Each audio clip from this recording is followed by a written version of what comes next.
Satu lagi aktiviti yang mungkin diikuti oleh ibu bapa dan juga adik-adik menjelang cuti sekolah ni. Iaitu cabaran kereta tu lah. Cabaran kereta tu tadi Memang cuti sekolah ni pun tersendiri dengan gaya tersendiri membawa cabaran kepada ibu bapa. Memang cerita tentang cabaran ni sebenarnya yang pagi tadi Tazim dah katakan, kita akan bacakan sebenarnya maklum balas rakan-rakan kita di Facebook masih mengenai cabaran cuti sekolah ni. Di antaranya ni nak jemput kita juga ni Terence. Nak jemput kita? Untuk Terence dan Tasnim belum. Untuk Terence dan Tasnim dan seluruh rakyat Malaysia, saya nak jemput datang ke rumah makan-makan dan swimming. Makan-makan dan swimming. Makan saya suka, swimming Terence boleh buat. Lepas tu Terence ada banyak lagi ni. Ada lagi. Katanya bawalah anak-anak balik ke kampung. Nenek dan atuk di kampung dah rindu. Di kampung juga bagus untuk minda anak yang sudah lesu di bandar. Itu betul ni. Dan lagi satu, mai lah ke moh lah ke Teping. Moh lah ke betul Teping. Betul sebetulnya? Tak tahu. Oh tak tahu. Kau bukan orang Teping, nak tanya orang sendiri Teping, kan? moh lah ke Teping Moh lah ke katanya. Teping. Hiking Bukit Larut. Itu dia antara Tasnim, aktiviti. sebelum cuti ni kan, kalau si ayah tu kepalanya penuh berambut, selepas cuti tu kita boleh tengok dia halus. Halus ke tak ada rambut langsung? Halus. Oh halus. Macam ni lah contoh. Itulah cabaran dia. Beratnya cabaran tu. Baik, kita akan terus bersama dengan tetamu kita, Encik Muhammad Fazli Abdul Manaf selaku perunding motivasi untuk kita bercerita tentang cuti sekolah di mana bermulanya cabaran khususnya bagi ibu bapa. Tapi sebelum tu, saya ni sebenarnya nak tahulah sebenarnya. Kalau balik pada Encik Fazli sendiri kan, dulu kita tak nak tanya usia, nanti terbongkar rahsia kan. Kalau dulu zaman muda Encik Fazli kan, apabila menjelang cuti sekolah aja, apa agaknya aktiviti tu? Okey, kalau saya dululah. Kalau saya dulu cuti sekolah itu satu yang sangat saya nantikan. Sangat saya nantikan sebab macam-macam aktiviti yang kita boleh buat. Antaranya mandi sungai pun boleh, mandi sungai, panjat pokok, masuk hutan. Tapi tak lupa jugalah sebab saya orang kampung, cuti sekolah jugalah peluang untuk saya tolong mak ayah bersihkan kebun, menari getah. Seronok. Pengalaman yang sangat menyeronokkan lah. Itu yang zaman saya dulu. Tapi zaman sekarang macam mana? Sekarang ni lain lah. Kalau dulu mak bapak boleh lepaskan Cik Fazli macam tu je. Mak bapak boleh lepaskan walaupun ada sedikit kerisauan dari segi keselamatan sahajalah. Tapi dunia sekarang berbeza. Dunia sekarang sangat berbeza, yang saya kira bila datang saja cuti sekolah, satu cabaran paling utama ialah mak bapak. Bila mak ayah pergi kerja, anak-anak berada di rumah, yang kalau di rumah okeylah. Kalau bukan di rumah, itu yang sangat merisaukan ibu bapa sebenarnya. Tapi itulah masalahnya. Kita kata anak-anak zaman sekarang ni dia tak pandai keluar rumah, tak pandai bersosial, tak pandai bersukan.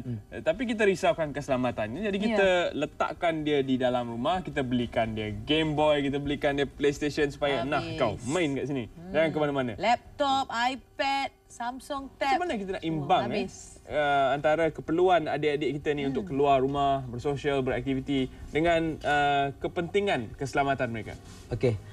So itulah saya bila saya nak sebut dulu isu-isu yang berlaku bila cuti sekolah lah. Saya nak sebut dulu isu-isu yang berlaku bila cuti sekolah sebab ini berdasarkan pengalaman.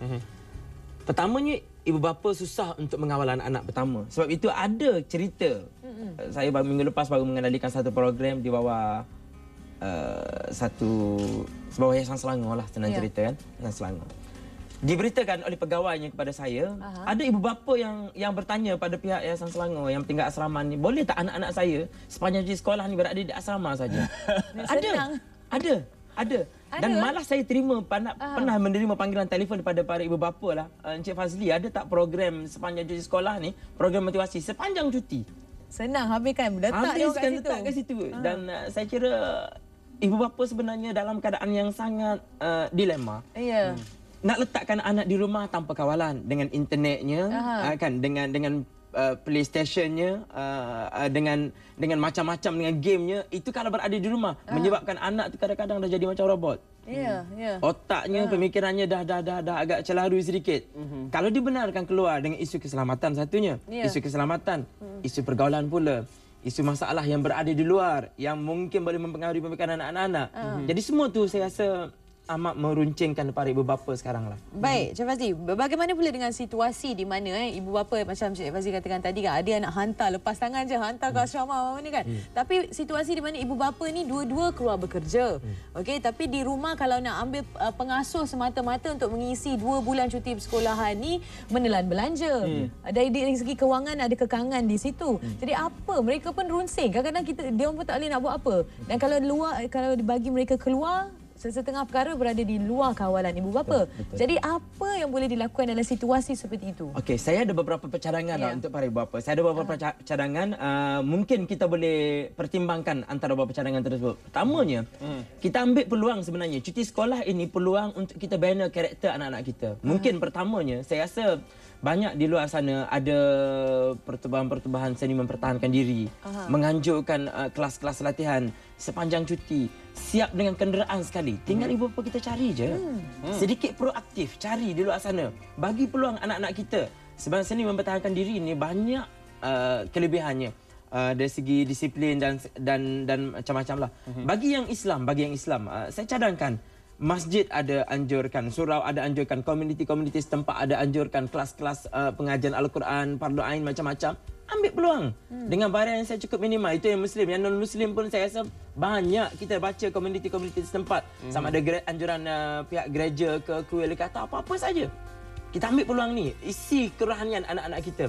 Itu yang kedua. Yang ketiganya, saya rasa ibu bapa boleh pertimbangkan juga. Kita tinggal di bandar. Mungkin kita ada saudara mara kita masih berada di kampung, datuk nenek kita ke ataupun adik-beradik kita berada di kampung. Attachkan sekejap anak-anak kita ke kampung. Jangan lama. Lama tu soalan lepas tangan lah. 1 minggu ke berada di kampung bersama datuk nenek mereka. Sekurang-kurangnya datuk nenek melepaskan rindu dengan cucu-cucunya. Ataupun dengan bapa saudaranya, kita bekalkan sedikit perbelanjaan. Beri kepada bapa saudara adik-adik kita berada di kampung untuk jaga anak-anak kita supaya anak-anak kita rasa macam mana suasana hidup di kampung. Dan kenali sawah padi. Ya, kenal sawah padi, kenal lintah. Saya takut lintah. Kenal pacat. Kenal pacat kan. Dan mungkinlah yang paling pentinglah keluarkan sedikit pelaburanlah para ibu bapa. Hantar anak-anak pergi program-program motivasi. Kita banyak program-program dianjurkan oleh orang-orang yang hebat di seluruh negara kan. Hantar program-program motivasi untuk beri peluang kepada anak kita refresh, retune dia punya pemikiran. Dan saya nak sebut juga pagi ni lah kan. Saya nak sebut juga pagi ni. Ada ibu bapa mengatakan, alah hantar program motivasi bayar mahal-mahal. Balik tak ada perubahan pun. Okey, saya nak sebut di sini lah untuk para ibu bapa. Sekurang-kurangnya untuk menyedarkan kita bersama lah. Ya. Kita yang dah retua ni kan, bukan remaja, retua ni kan, kita dah yang berumur ni pun pergi kursus 3 hari, semangat masa kursus, majlis penutup je dah lupa. Majlis penutup je dah lupa, balik je daripada kursus tu. Kadang-kadang kalau semangat kita boleh tahan untuk 3 hari dah cukup bagus. Kita yang dewasa, yang dah matang, apatah lagi anak-anak. Sekurang-kurangnya kita hantar mereka pergi program motivasi. Sekurang-kurangnya kita sentuh hati mereka. Kalaulah mereka lupa seketika, ada masanya mereka akan ingat kembali apa yang mereka terima sepanjang program. Dan itulah sebenarnya peranan mak bapa. Ada yang ibu bapa, anak-anak balik program motivasi, alah angah tu sekejap je tu. Selalu saya dengar macam tu. Alah angah tu sekejap je tu. Kita mak bapa yang cakap macam tu pada anak-anak, bukan bagi semangat. Kita yang bayar duit tu tadi. Kita bagi semangat. Dan ada ibu bapa ni kadang-kadang tak patut sebenarnya. Tak patut. Alah angah, alah halong pergi program motivasi tu berapa lama angah berubah? Alah kejap je tu. Kita seolah-olah merendahkan anak-anak kita, bukan bagi semangat. Dan itu satu soal lagi bapa kata, bayar mahal sangatlah. Tapi kita sanggup bayar untuk rancangan berbayar setahun tu sampai mencecah 700-800 ringgit, kita boleh bayar. Bagi yang minat pada kenderaan, sanggup hiaskan kenderaan beribu-ribu, sanggup. Tapi untuk anak-anak keluarkan 200-300 kita berkira. Sedangkan anak itulah sebenarnya aset yang paling besar untuk kita pada masa depan. Betul. Ya. Dan waktu cuti ni selalunya dia tempoh yang agak panjang, 1 bulan ataupun sebulan, seminggu begitu. 46 hari untuk kali ini. 46 hari cuti. Dan waktu cuti ni tidak sinonim dengan waktu cuti ibu bapa. Bolehkah ibu bapa menggunakan peluang ni untuk bercuti bersama dengan anak mereka? Itu yang sangat terbaik. Itu sangat terbaik. Kita rancang cuti kita ada peruntukan setahun berapa hari? 30 hari, 35 hari, 40 hari setahun. paling penting kita merancang. Kita yang mengurus masa, bukan masa mengurus kita. Rancang terbaik. Kita dah ada jadual setahun cuti anak-anak kita. Kita dah tahu bermula bulan 11, tahun ni 18 hari bulan 11 kita dah mula bercuti anak-anak kita, kita rancang. Ambil masa sekurang-kurangnya 2-3 hari atau seminggu untuk bersama anak-anak. Jangan fikir ke tempat yang jauh yang memerlukan perbelanjaan besar. Tak perlu kos yang tinggi sebenarnya. Kualiti tu. Kualiti masa untuk bersama-sama anak di Malaysia macam-macam ada.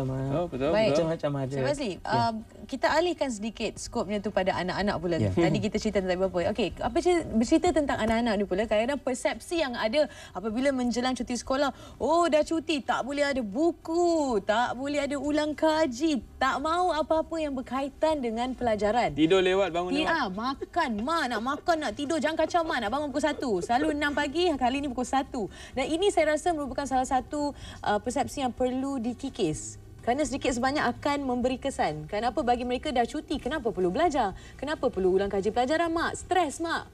Jadi macam mana? Saya sangat bersetuju, Adik-adik di rumah, kita kena sedar, kita kena faham, kita kena akur. Kita sebagai pelajar, tetap sebagai pelajar. Waktu bercuti bukan maksudnya cuti secuti-cutinya. Bukan maksudnya cuti secuti-cutinya. Cuti itu sekurang-kurangnya untuk tenangkan fikiran seketika. Persiapkan diri untuk ke tahun hadapan.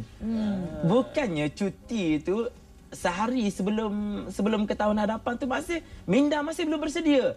Malah hari pertama persekolahan tu masih lagi fikiran cuti. Saya rasa itu satu kesilapan cara berfikirlah.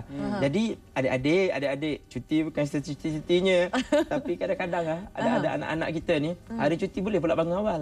Itu dia. Sebab nak tengok TV. Kalau hari sekolah kejut ngah alung ngacik bangun cukup susah. Sebab itulah kan. Jadi adik-adik cuti juga. Belajar jangan lupa, tapi jangan tekankan diri, jangan stres sangat. Dalam bentuk santai, dalam bentuk yang relax, dalam bentuk yang tenang, tapi yang penting ambil sesuatu. Cuti dalam keadaan yang santai tetapi belajar. Nak ucapkan terima kasih jugalah kepada adik-adik yang sanggup bangun awal hari ini semata-mata nak tengok kita. Tengok parents, tengok Tasnim, tengok tetamu kita. Dapatlah juga mereka manfaat daripada perbincangan kita hari ini ya. Dan seterusnya kita nak bertanya juga tentang konsep cuti sekolah ni kepada guru-guru. Guru-guru pun bercuti juga sekarang ni. Tapi bolehkah mereka luangkan masa sedikit ataupun melalui Facebook untuk membantu anak murid mengulang kaji pelajaran, mempersiapkan diri untuk tahun depan? Bagus sebenarnya. Macam ahli panel pula kan. Bagus. Macam ahli panel pula. Saya rasa itu pandangan ni. Bagus. Cadangan diterima. Cadangan diterima. Saya sangat setuju dengan cadangan tersebutlah. Senang cerita. Jadi maksudnya cikgu-cikgu mungkin sebenarnya cerita cikgu-cikgu ni, cerita cikgu-cikgu. Untuk minggu pertama dan minggu kedua cuti, mereka masih belum cuti. Belum cuti ya? Masih belum cuti. Cikgu-cikgu masih bekerja. 2 minggu sebelum buka sekolah cikgu dah bekerja. Itu pada hakikat sebenarnya. 2 minggu selepas cuti belum cuti lagi. 2 minggu sebelum buka sekolah dah mula bekerja. Maknanya dia cuti seminggu je lah. Dia cuti yang betul. Para pendidik ni memang. Tapi itu hakikat. Itu hakikat. Walaupun mereka pergi bekerja dalam keadaan santai lah. Sebenarnya untuk hujung tahun ni cikgu-cikgu bekerja untuk siapkan kerja-kerja yang tahun ini. Seminggu atau 2 minggu sebelum buka sekolah dah bekerja untuk tahun hadapan. Tapi cikgu-cikgu peluang tadi Facebook, buku muka kan, muka buku ambil peluang untuk sekurang-kurangnya untuk berhubung dengan murid-murid supaya murid-murid dalam keadaan bercuti jangan lupa sekolah, jangan lupa cikgu-cikgu. Baik. Cik Fazli, satu soalan ni yang saya nak tanya ni secara peribadi. Dikatakan nak menjaga anak perempuan lagi susah daripada nak menjaga anak lelaki. Lagi-lagi di cuti sekolah ni kan kita tak tahu apa dibuat kat luar. Kerana mereka lebih cenderung kalau kita tengok gejala-gejala sosial ni kan lebih mudah terpengaruh. Jadi bagaimana? Macam ahli panel juga. Macam ahli panel juga. Ya, memang betul lah kan.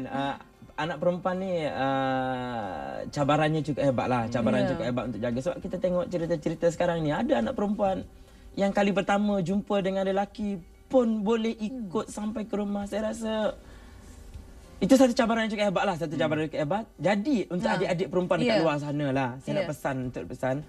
Jaga diri, jaga nama mak ayah, jaga nama keluarga. Dan adik-adik perempuan dekat sana, kenal bahawa kita masih lagi belajar. Yang masih belajar lah kan. Yang masih belajar, kita masih lagi belajar. Tahu ke mana hala tuju kita nak pergi dan bawa diri kita ke tempat itu. bawa diri kita ke tempat itu. Ya. Baik, dengan itu kita ucapkan terima kasih kepada Encik Fazli kerana sudi bersama kami dan terima kasih kepada Tasnim. Terima kasih kepada Terence ahli panel. Kedua-dua ahli panel. Undangan bersama. Macam saya lepas ni kena jadi pengacara pula. Baik, terima kasih sekali lagi. Terima kasih Encik Fazli.